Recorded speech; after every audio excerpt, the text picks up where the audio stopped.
Kaixo Irati. Kaixo, Ane. Zer moduz? Kaixo, Xamar. Orduan bete-betean, ez hain ondo. Ez hain ondo gaudenean ditugun bizipen eta emozioi buruz hitz egiten dugu hemen, eta horretan saiatuko gara beste behin ere. Hori da. Badira, edo azkenaldian niri asko gertatu zait, badira hitz batzuk derrigorrez beste batzuei lotuta erabiltzen ditudanak, ez dakit izan liteke adimen artifiziala. Bai, edo eraso sexualak. Bai, edo adibidez, harreman toksikoak. Izan litezke beste batzuk, baina askotan abizen txar hori jartzen diogu. Bai, nik uste gainera gai potoloa dela eta jolas asko emango digula gaurkoan. Hasi egingo gara. Ez hain ondo, osasun emozionalaz, Irati Perez eta Ane Zuazu bizkarakin. Ez dakit noiz hasi ginen harreman toksiko kontzeptua hitzetik hortzera erabiltzen, baina egia da azken urteotan asko erabiltzen dugun kontzeptu bat dela, edo askotan hitz egiten dugu harreman toksikoi buruz, baina Irati, zer da benetan toksikoa dena, edo zeri deitzen diogu toksiko? Harremanak dira toksikoak, jarrerak dira toksikoak? Hau oso garrantzitsua iruditzen zait, ez? Asko hitz egiten dugu harreman toksikoen inguruan, baina pertsonak ez gera toksikoak. Momentu zehatz batean eduki ditzazkegun joerak, pentsatzeko moduak edo komunikatzeko modua izan daiteke toksiko. Baina hori zehazki, ez gu osoki, ez? Gainera toksikoak diren gauza asko oso argiak dira, adibidez, indarkeri fisiko bat, edo indarkeri sexuala, edo irain esanguratsu bat, baina badia beste jarrera toksiko asko, normalizatuak daudenak, eta hauei atentzio bat jarri behar diogunak. Horren adibide bat izan liteke adibidez, ez dakit xantaia edo txantaje emozionala, osatu dezakegu beste adibide batzuen zerrendatxo bat? Bai, adibidez hori, edo gauza txikiago, edo egunerokotasunean gehiago ikusten dien beste gauza asko baita, ez? Adibidez, bikote batean, edo lagun harreman batean, beti pertsona batek esaten duena egiten dugunean. Ez? Nik nahi dut zinera jun, baina beste pertsonak nahi du tabernara. Eta beti egiten da beste pertsonak diona, ez? Edo adibidez, nik emozio bat azaltzen baldin badut, eta besteak esaten baldin badit. Jesus, ez hain besterainoko, ez? Edo, horrela sentitzen altzea, ez? Gutxi esten duenean. Edo adibidez, ni egotea zerbait kontatzen, eta ezakitzuri gertatu zaizuna, ez? Baina norbaiti zerbait kontatu, eta besteak paso bezala egin, eta ez, baino ni, ez? Denbora guztia bere inguruan hitz egin, ez? Eta gauza hauek normalizatuak ditugu, eta noizbehinka ematen baldin badira, ongi, baino arriskutsu eta toksiko bilakatu daitezke, ez? Irati, zerrenda egiten ari zinen moduan, etorri zait burura red flag kontzeptua, ez dakit euskaraz izan behar den bandera gorria edo atal honetarako bintzat, gomets gorria. Nire hizkuntzan, gomets gorria. Red flag horiek edo gomets gorri horiek normalean erabiltzen ditugu adierazteko jarrera batzuk urrun izan nahi ditugula. Baliagarriak izan daitezke edo izan daiteke joera bat gehiegi simplifikatzeko urrun nahi ditugun jarrera horiek? Bueno, nik uste dut behar bada gaur egun distortsionatu egin dela pixka bat kontzeptua. Bere garaian kontzeptu hau jaio zen adierazteko zemugak ditugun pasaezinak dienak, ez? Non dagon gure ezetz finko eta markatu bat, ez? Asuntoa da gaur egun dena bihurtu dela red flaga bezala.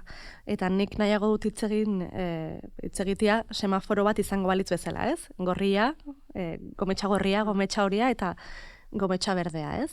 Gorriak orokorrean segituan identifikatzen ditugu, baina horiak dienak zertxo bait zailagoak dira. Eta baita ere berdeak, batzutan ezakigu ez da zer nahi dugun, bikote harreman batean edo lagun arteko harreman batean, ez?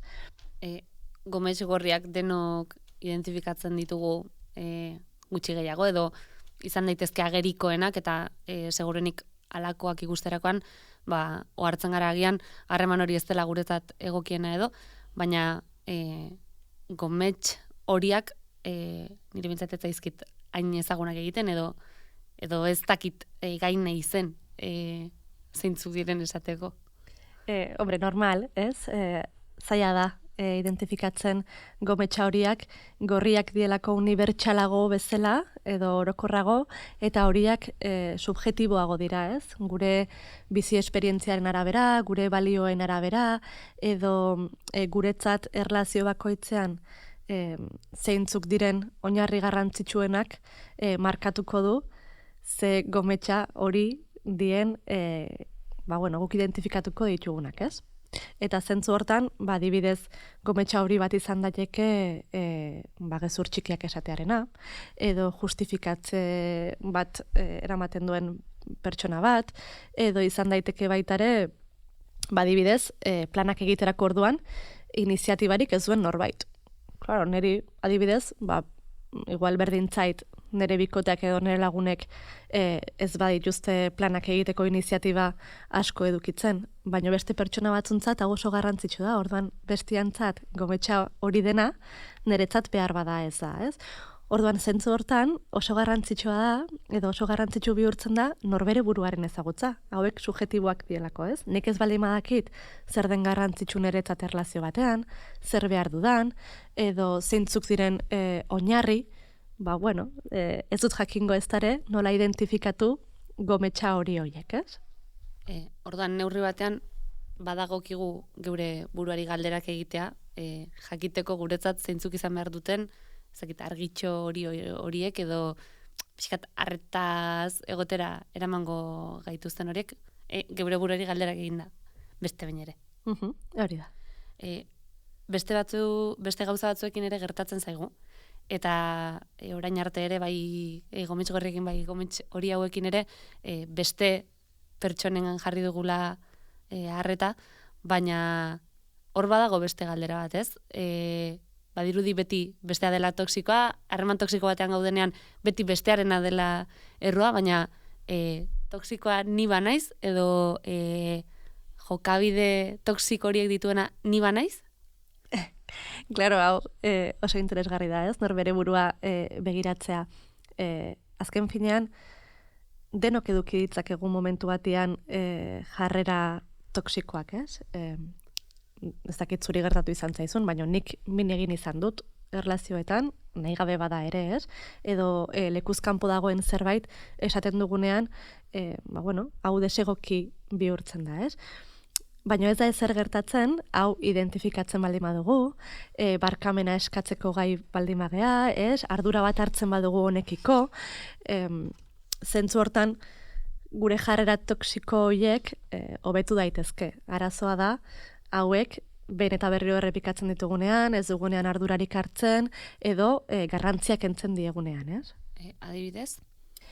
Adibidez, bikote harreman batean, batek eskatzen baldin badu denbora guztian nerekin egon behartzea, hau, ez? Nahi dut denbora guztian nerekin pasatzea. Behar bada, hau da, hortzaroan ez dutelako eraiki atxikimendu seguru egoki bat, ez? Edo nire lagun minari eskatzen baldin badiot, haizu, kontatu behar diazu, gertatzen zaizun guztia, neri, eta bakarrik, neri, ni nago hemen zuretzat, ez? Hau, behar bada gertatzen da, haurtzaroan ere, lagun taldean, ez naizelako garrantzitsu sentitu, edo nire lagun artean, jendeak ez duelako nerekin kontatu, ez? Orduan, bihurtzen dira jarrera batzuk toksiko, gure haurtzaroan gertatu denaren arira, ez? Eta jokabide edo jarrera toksiko hauen atzean beti dago, ez dakit, lehenago gertatu den zerbait, edo kasu honetan haurtzaroan gertatu den zerbait, edo posible da harreman bat hastea jarrera toksikorik gabe, eta harremana garatu dela sortzea hor jarrera toksiko batzuk. Bai, hau gertatu daiteke askotan haurtzaroarekin dute zerikusia, baina beste batzuetan harreman hori sortzen ari den bitartean hasi daitezke joera toksikoak, ez? Azken finean, harremanak 150ean ematen dira, zuk duzu zure ardura eta nik nerea, ez? Orduan, bion ardura da harreman hori zaintzea, baina momenturen batean bietako bat zaintzeari uzten badio, edo arreta galtzen baldin badu, edo bere alderdi pertsonalean gertatzen ari zaion zerbait harremanera eramaten badu, hau bere aldetik begiratu gabe, hau toksiko bihurtu daiteke. Gauza batzuk haurtzaroarekin dute zerikusia eta beste batzuk esperientzia hortan ematen joaten dira, ez? Ondo ulertu dut orduan, Irati halako jarrera toksikoren bat baldin badut, ez dago beste erremediorik hori, gure buruarekin lantzea baina bideo horretan beste pertsona bati min egiten badiot, edo ez banaiz gai jarrera toksiko horiek ditudanik ikusteko? Hau arazo bihurtu daiteke, ez? Baina oinarria da, bikote harreman bat, lagun harreman bat, familia harreman bat, lehen esan bezala, 150 dela. Gure erlazioak gure ispilu dira. Nik nire buruaz ikasten dut, besteekin erlazioak mantentzen ditudan enean. Orduan, ni mingarri izaten ari baldima naiz, baina besteak ez baldima ditau esaten, ez baldima dit honekiko feedbackik ematen, nik hau ez dut identifikatuko. Eta hau, behin eta berriro, errepikatu dezaket, mina handi bat eginez, ez? Baina besteak esaten didan momentuan, aizu, horrela ez, edo nik konturatzen baldima naiz, igual pasatzen ari naiz, ez? Esateko modu honekin, ardura bat hartu behar dut honen inguruan, ez? Ardura afektibo bat, eta ardura bat barkamena eskatzeko, eta zerbait ezberdin egiteko. Gauzak ezberdin egin daitezke, honek lana eskatzen duen arren, ez? Baina bai, lanketa bat egin behar da gure buruarengan, guztiontaz konturatzeko eta aldaketa bat aurrea eramateko. Eta honek badu beste galdera zail bat, ez? Ohartzen zaren unean, baduzula harreman baten barruan jarrera toksiko bat, berdin bikote harreman bat, laguna harreman bat, zer da egokiena edo zer da zuzenena? Esan nahi dut, harremana eten behar da hori landu ahal izateko, edo badago modurik harremana mantendu bitartean hori lantzeko? Nik uste dut gometxen arabera, ez? Esan nahi dut. Gometxa gorriak harriak baldin badira, behar bada harremana utzi edo berrikusi egin behar da bide laguntza batekin edo bikote terapia batekin, ez? Baina gometxak adibidez horiak baldin badira, nik uste dut interesgarriena dela harremanean bertan lantzea. Honek suposatzen du komunikazio ereki bat egotea, konfiantzazko komunikazio bat, eta hau lantzea, ez? Nik besteari esan behar diot zerrek egiten diten min, besteak hau jaso egin behar du, eta goxo jaso gainera, eta alderantziz, ez? Besteak baita niri komunikatu behar dit, zer moduz dagon. Nik ezakitzen bat bikote galdetzen diren elkarri, aizu, zer moduz gaude bikote bezala? Nola sentitzen gea bikote harreman honetan, ez? Edo zer moduz gaude lagun bezala? Zer moduz... Igual are gutxiago, ez? Esan nahi dut, bikote bezala seguruenik helduko da puntu bat, edo ez dakit, edo agian ohikoagoa da iristea puntu batera esaten duzuna, aizu agian, seguruenik izango da agian ez gaude hainondo, baina lagun artean iruditzen zait, are gutxiago galdetzen dugula hori, edo... Bai, hau zailago da, hemen adibidez, kuadriaren kontzeptu asko erabiltzen delako, eta kuadri hauek txikiak garenetik eraikitzen direlako, eta modu eta dinamika zehatz batean ematen dira, eta orduan ez diegu galderarik egiten, ez? Eta garrantzitsua da, laguntasunaren atzean, ze oinarri dira guretzat garrantzitsu, ez? Konfiantza, goxo hitz egitea elkar, planak egitea, ez? Zeintzuk dira gure gometxa berdeak erlazio hauetan, ez? Eta era berean, hitz egin edo ez hitz egin, ohartzen garenean, edo harreman toksiko baten barruan gaudenean, beti esaten da, horiek direla harremanik zailenak eteteko, ez? Oso zaila izaten dela, harreman toksiko batean bere burua aurkitzen duen pertsona batentzat, izan lezakela halako, ez dakit, harrapatzeko joera bat ere. Bai, eta hau adibidez psikoterapian asko ikusten da, ez? Baina hemen interesgarriena da alde batetik. Badaude bikote batzuk edo lagun harreman batzuetan bi pertsonen joerak direnak toksiko. Orduan, bata besteari elikatu egiten dira. Baina, bietako bat bietako baten jarrera ez denean toksikoa, ez? Edo bietako batek dinamika hori moztu nahi badu, zaila egiten zaigu askotan garrantziak entzen diogulako, ez? Esakitzuk entzun izan duzun norbait esanez. Baina aldatuko da. Baina nik lagunduko diot aldatzen. Edo, ez egin besterainoko, ez? Eta hor gelitzen gera, engantxatuta eta zaila egiten zaigu hau moztea, ez? Gainera, askotan baitare zaila egiten da harreman asko eraikitzen direlako oso sinbiotizatuta bezala, ez? Dena egiten dugu elkarrekin. Plan guztiak egiten ditugu elkarrekin. Edo noragoaz elkarrekin. Klaro, ze gertatzen da hau alde batera uzten badut, ez? Ez daukate zer. Orduan, zaila izaten da hortik ateratzea eta lan asko egin behar da nor bere burua eraikitzen, nor bere buruaren sostengu izaten eta kontekstu edo sare goxo bat edukitzen hortik ateratzeko.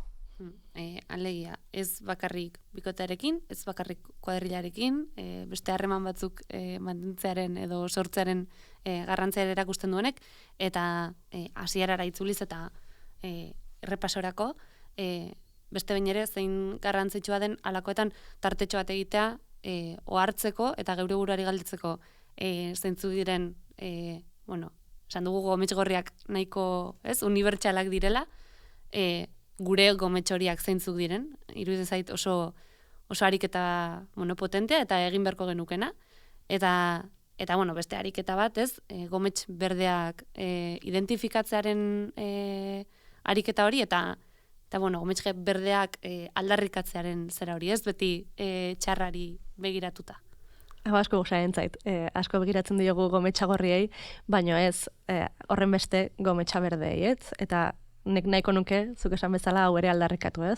Zer da bilatzen dudanik? Zer nahi dut nik nire bizitzarentzat, zer nahi dut nik nire erlazioetan, ez? Eta nik uste indarra hor jarriko nukela baita ere. Galdetzeari gure buruai, zer behar dugun eta zer nahi dugun. Bai, TikToken adibidez oso ezagun egin zen joera, ez? Red flagak zerrendatzearen eta askoz dut erandago etorri zen green flagak edo gometx berdeak identifikatzarena. Nik uste dut urrengo atalera bitartean, nik neure buruari etxeko lana jarriko dizkiodala, egingo dudala semafonoaren zerrendatxo bat, eta agian gonbidatuko ditugu entzuleak eta ikusleak ere horretara. Osando? Urrengo arte, eskerrik asko Irati. Eskerrik asko zurian, Ez zain ondo, osasun emozionalaz, Irati Perez eta Ane Zuazu Bizkarrekin. Hiru damatxok, EITB podcast eta gaztearentzat ekoitzitako podcasta. Eta zu, zer modu zaude?